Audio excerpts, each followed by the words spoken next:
Going out tonight only makes me realize when we're older we'll call these days the good times. Soon we'll face the world and leave everything behind.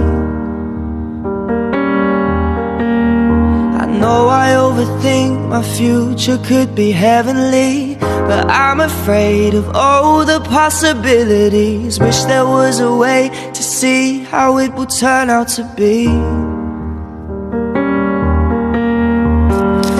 Scared of getting older, baby. Don't wanna face the world ahead of me. I'm dealing with enough already. Hate how fast the time changes. Assalamualaikum warahmatullahi wabarakatuh. Halo teman-teman, kembali lagi bersama saya Fardila Yeliambana pada video part kelima. Nah, di sini saya sedang berada di salah satu benteng kota Ternate, yaitu Benteng Toloko.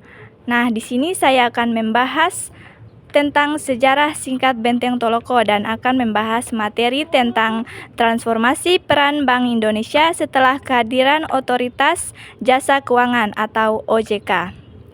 Nah, sebelum kita masuk ke pembahasan materinya, saya akan menjelaskan sedikit tentang sejarah singkat Benteng Toloko. Nah, sejarah singkatnya, Toloko atau Fort Hollandia. Benteng ini semula dibangun oleh Francisco Serrao atau Portugis pada tahun 1540, kemudian direnovasi oleh Peter Both atau Belanda pada tahun 1610.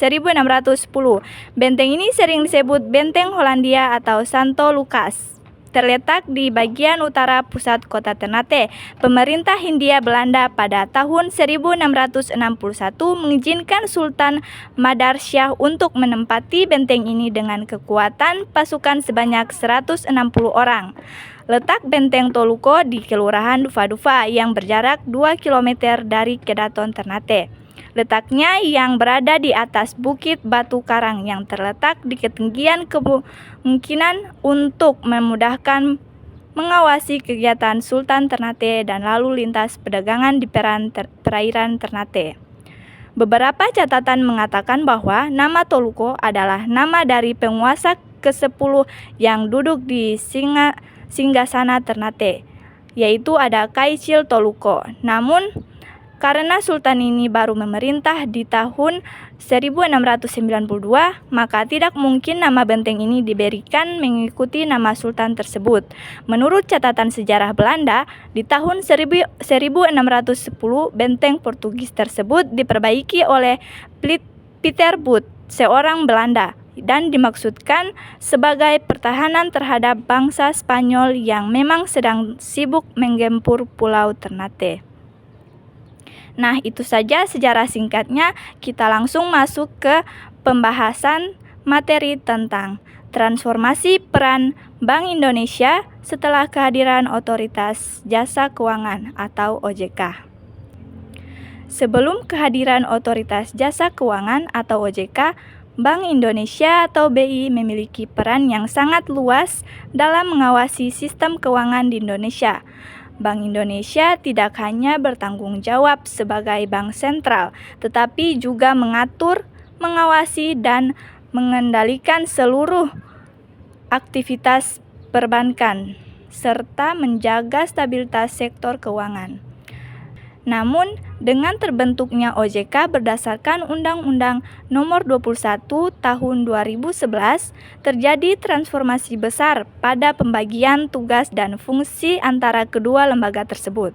Hadirnya Otoritas Jasa Keuangan atau OJK pada tahun 2011 melalui Undang-Undang Nomor 21 Tahun 2011 telah membawa perubahan besar dalam tata kelola sektor keuangan di Indonesia.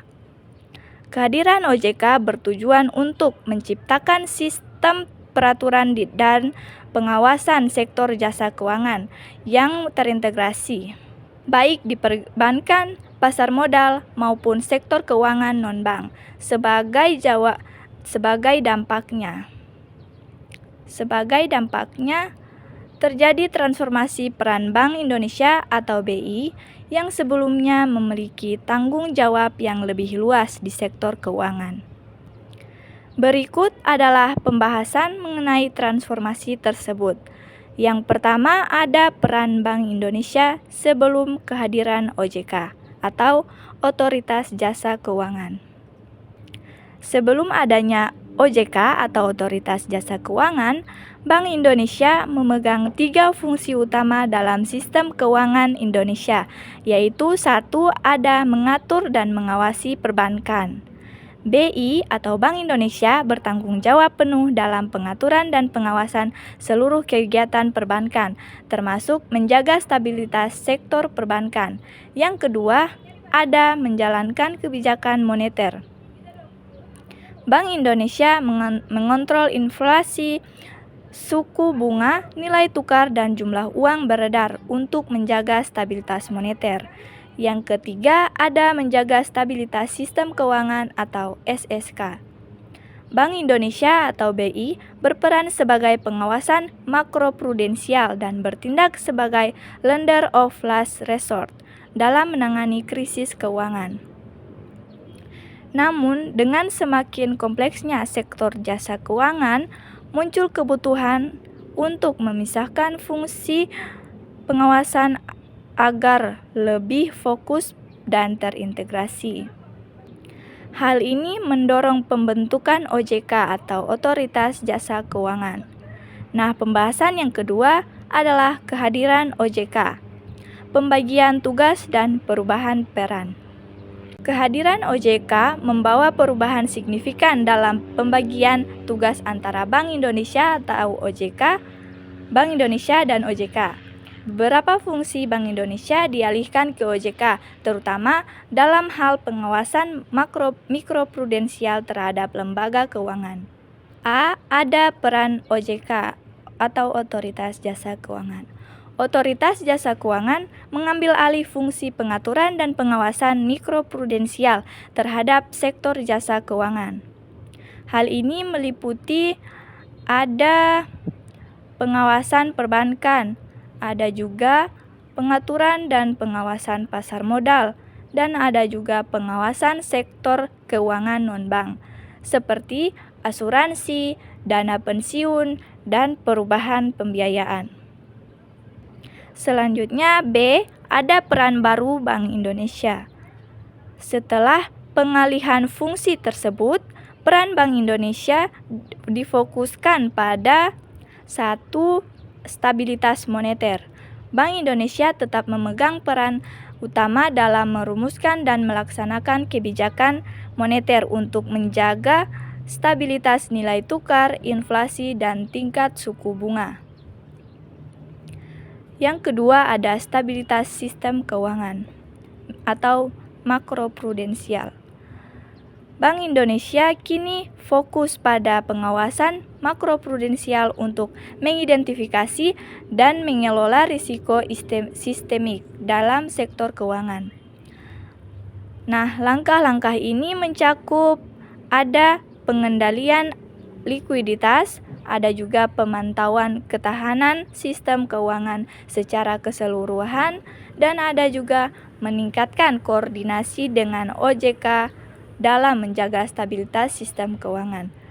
Nah, yang ketiga ada sistem pembayaran. Bank Indonesia bertanggung jawab atas pengelola dan pengawasan sistem pembayaran, baik tunai maupun non-tunai, untuk mendukung efisiensi ekonomi. Dalam era digital ini, Bank Indonesia juga terlibat dalam pengembangan sistem pembayaran berbasis teknologi seperti QRIS. Yang keempat yaitu ada lender of last resort. Bank Indonesia tetap menjadi pemberi pinjaman terakhir atau lender of last resort untuk membantu bank yang menghadapi krisis likuiditas dengan tetap berkoordinasi dengan Otoritas Jasa Keuangan. Nah, pembahasan ketiga yaitu ada hubungan dan sinergi antara Bank Indonesia dan Otoritas Jasa Keuangan atau OJK. Meskipun tugas pengawasan mikroprudensial telah dialihkan ke Otoritas Jasa Keuangan, Bank Indonesia tetap memiliki hubungan yang erat dengan Otoritas Jasa Keuangan atau OJK. Untuk menjaga stabilitas keuangan, sinergi ini diwujudkan melalui satu, ada forum koordinasi stabilitas sistem keuangan atau VKSSK. VKSSK ini terdiri dari Bank Indonesia, OJK, Kementerian Keuangan, dan LPS.